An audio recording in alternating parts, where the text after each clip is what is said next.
Hoy es el 21 de junio. Muy buenos días a todos. Bienvenidos al DAB Español. Diariamente en audio, la Biblia. Siempre en comunidad todos los días del año. Yo me llamo Roberto y esta semana vamos a estar leyendo de la versión Nueva Biblia Viva. Ayer concluimos el primer libro de Reyes y hoy entramos en el segundo, que prácticamente es una continuación de la historia de Israel y Judá.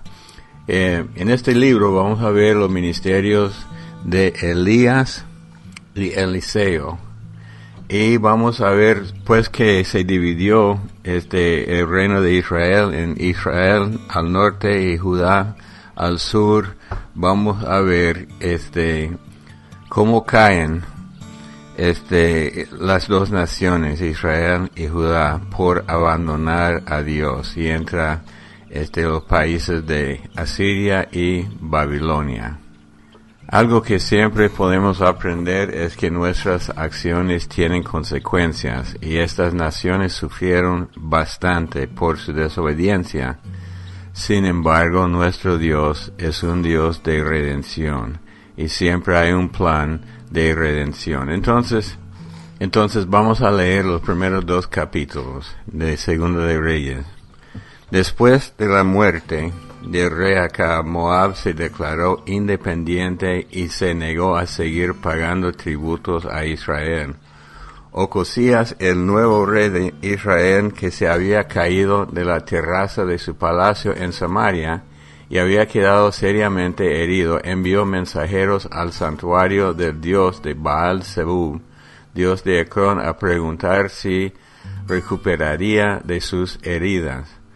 Pero un ángel del Señor le dijo al profeta Elías: ve al encuentro de los mensajeros que el rey de Samaria ha enviado a Ecrón y pregúntales: ¿es que no hay Dios en Israel que van a preguntarle a Baal-Zebub, el dios de Ecrón, si el rey se pondrá bien?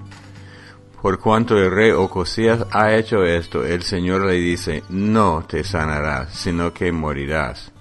Cuando Elías le dijo esto a los mensajeros, ellos regresaron inmediatamente ante el rey. ¿Por qué han regresado tan pronto?, les preguntó.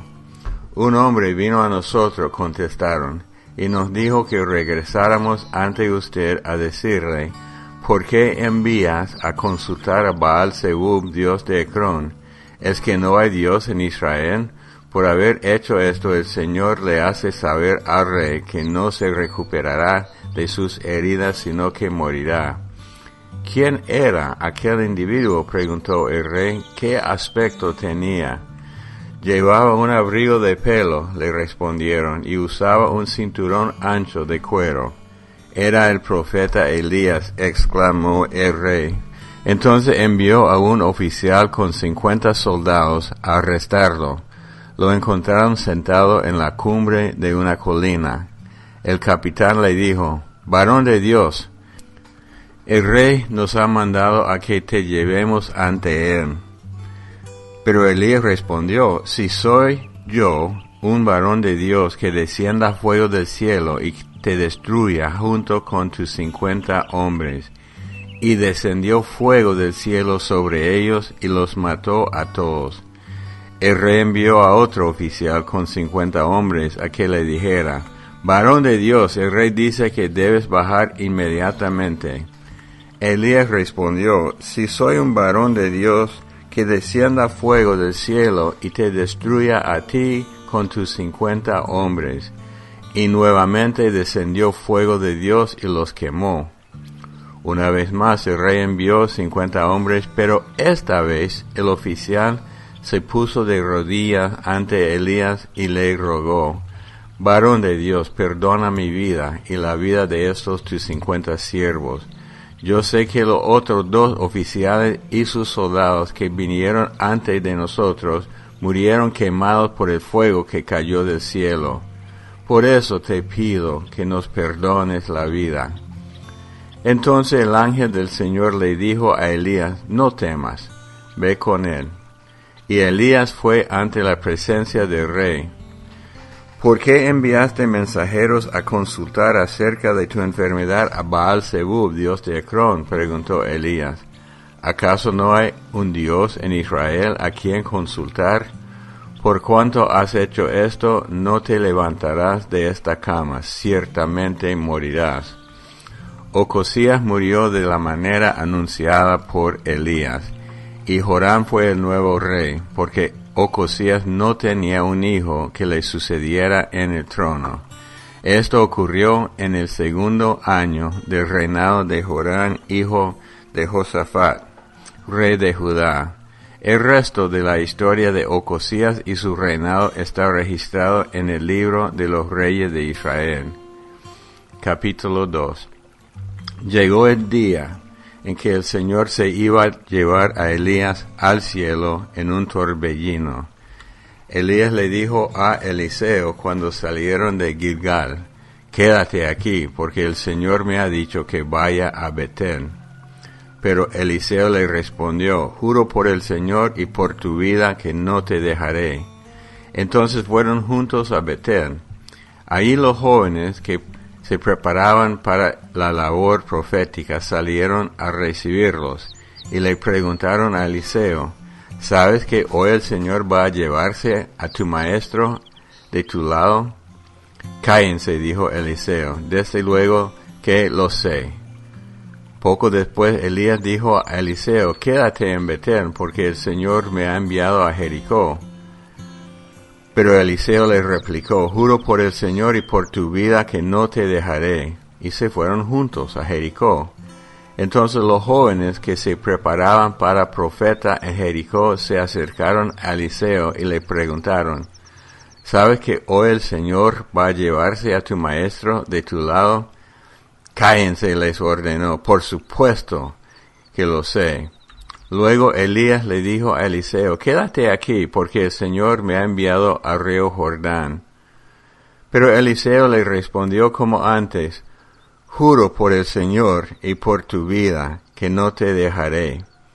Y partieron juntos y se pararon junto al río Jordán, mientras 50 de los jóvenes profetas miraban desde la distancia.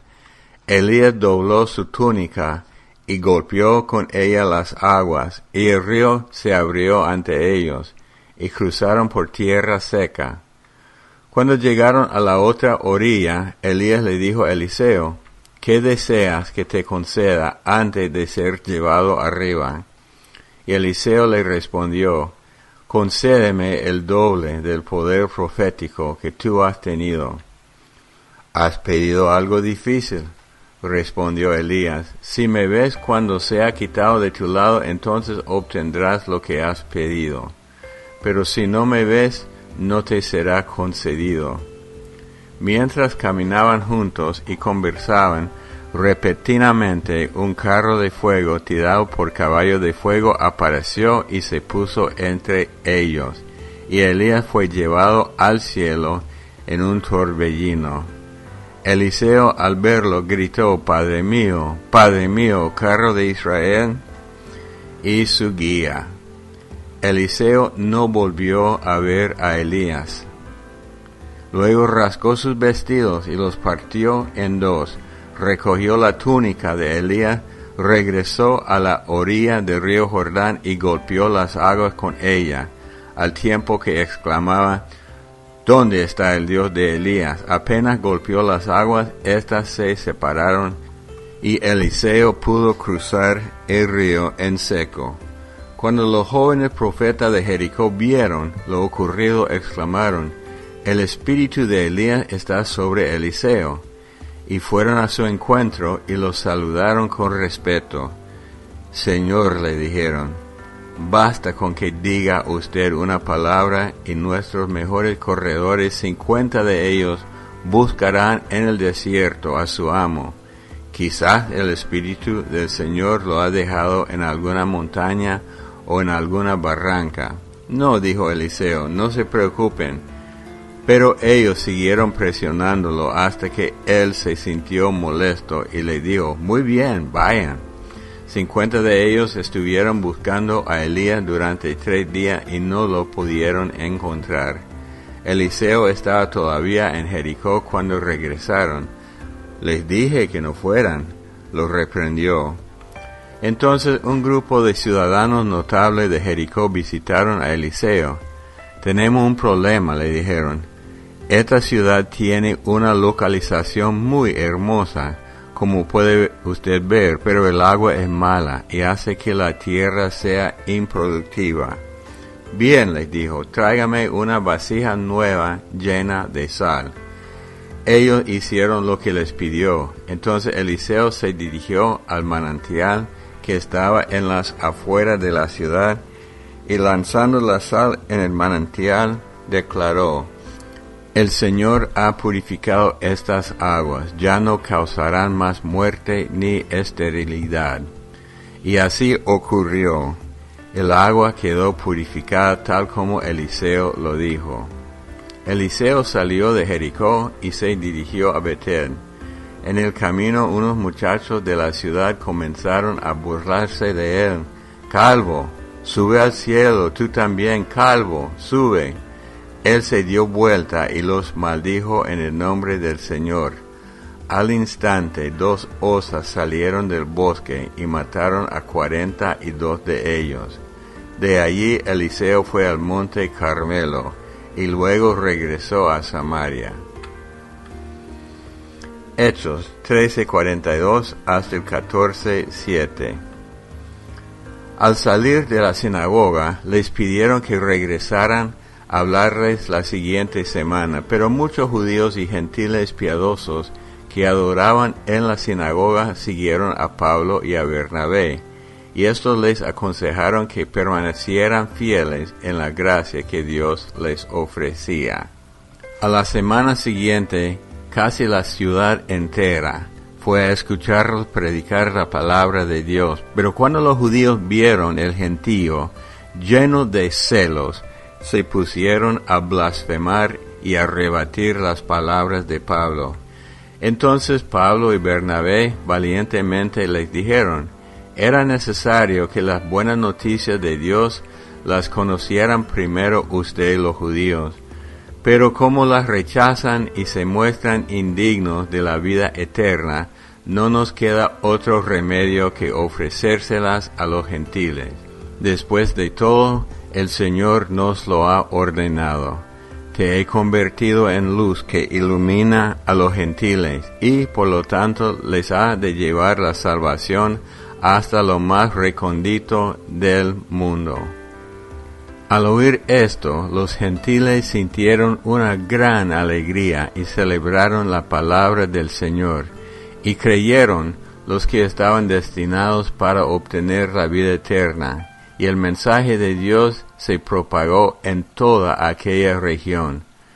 Pero un día los judíos instigaron a mujeres piadosas y distinguidas y a los jefes de la comunidad y persiguieron a Pablo y Bernabé y los expulsaron de la localidad. Ellos se sacudieron entonces el polvo de los pies como señal contra la ciudad y se fueron a Iconio. Y sus discípulos estaban llenos de gozo y del Espíritu Santo. Capítulo 14. Pablo y Bernabé fueron a la sinagoga judía en Iconio y predicaron de tal modo que un gran número de gentiles y judíos creyeron. Pero los judíos incrédulos sembraron mala voluntad entre los gentiles contra los hermanos. Sin embargo, Pablo y Bernabé permanecieron allí bastante tiempo, predicando abiertamente en el nombre del Señor, quien les concedía el poder de hacer grandes milagros que confirmaban el mensaje de su gracia. La opinión de los habitantes de la ciudad estaba dividida. Unos estaban de parte de los judíos y otros respaldaban a los apóstoles. Cuando Pablo y Bernabé se enteraron de que los judíos y los gentiles, junto con sus dirigentes, estaban urdiendo un plan para que los atacaran y apedrearan, huyeron a Listra y a Derbe, ciudades de Liconia, a las regiones adyacentes, y allí predicaron el Evangelio. Salmo 139. al director musical Salmo de David. Señor, tú me has examinado el corazón y me conoces muy bien. Sabes si me siento o me levanto. Cuando estoy lejos, conoces cada uno de mis pensamientos. Trazas la senda delante de mí y me dices dónde debo descansar. Cada momento sabes dónde estoy, sabes lo que voy a decir antes que lo diga, Señor. Por delante y por detrás me rodeas y colocas tu mano sobre mi cabeza. Conocimiento tan maravilloso está más allá de mi comprensión. Tan grande es que no puedo entenderlo. Jamás podré alejarme de tu espíritu. Jamás podré huir de su presencia. Si me voy al cielo, allí estás tú. Si desciendo al lugar de los muertos, allí estás. Si cabalgo en los vientos matutinos y habito en los lejanos océanos, aún allí me guiará tu mano, tu fuerza me sostendrá. Puedo pedirle a las tinieblas que me oculten, y a la luz que me rodea que se haga noche, pero aún en las tinieblas no puedo ocultarme de ti. Para ti la noche es tan brillante como el día, para ti son lo mismo las tinieblas que la luz. Tú hiciste todas las delicadas partes internas de mi cuerpo, y las uniste en el vientre de mi madre. Gracias por haberme hecho tan admirable. Es admirable pensar en ello. Maravilloso es la obra de tus manos, y eso lo sé muy bien. Tú me observaste cuando en lo más recóndito era yo formado. Tus ojos vieron mi cuerpo en gestación. Todo estaba ya escrito en tu libro. Todos mis días se estaban diseñados, aunque no existía un solo de ellos.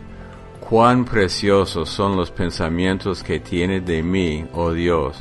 Son innumerables, no puedo contarlos. Superan en número a los granos de arena, y cuando despierto en la mañana, tú todavía estás conmigo.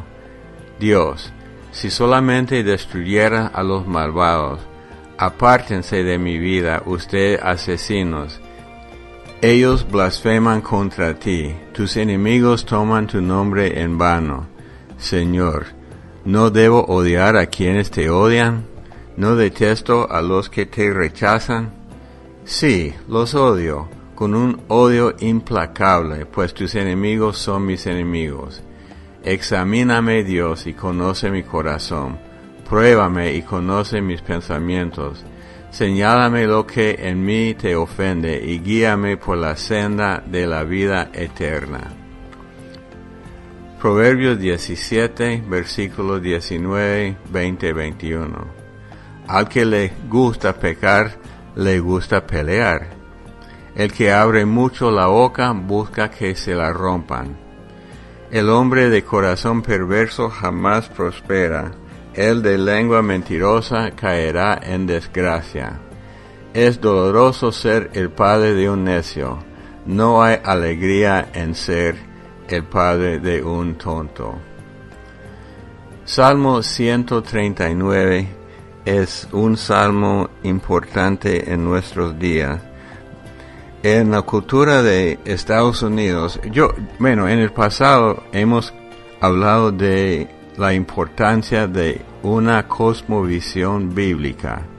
Y si no entiende eso, yo tengo disponible una serie de enseñanzas sobre las varias cosmovisiones y cómo ven al mundo.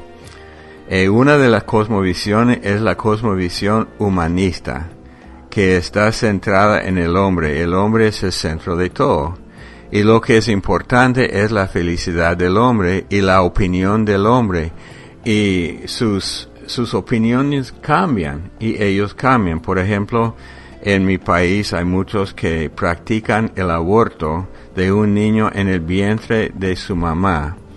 Y dicen que bueno, es mi opción. Esa es la cosmovisión humanista, porque depende solamente del ser humano. Y Salmo 139 explica claramente que el niño antes de su nacimiento en el vientre de su mamá es conocido por Dios. Dios lo formó, Dios tuvo algo que ver con este niño.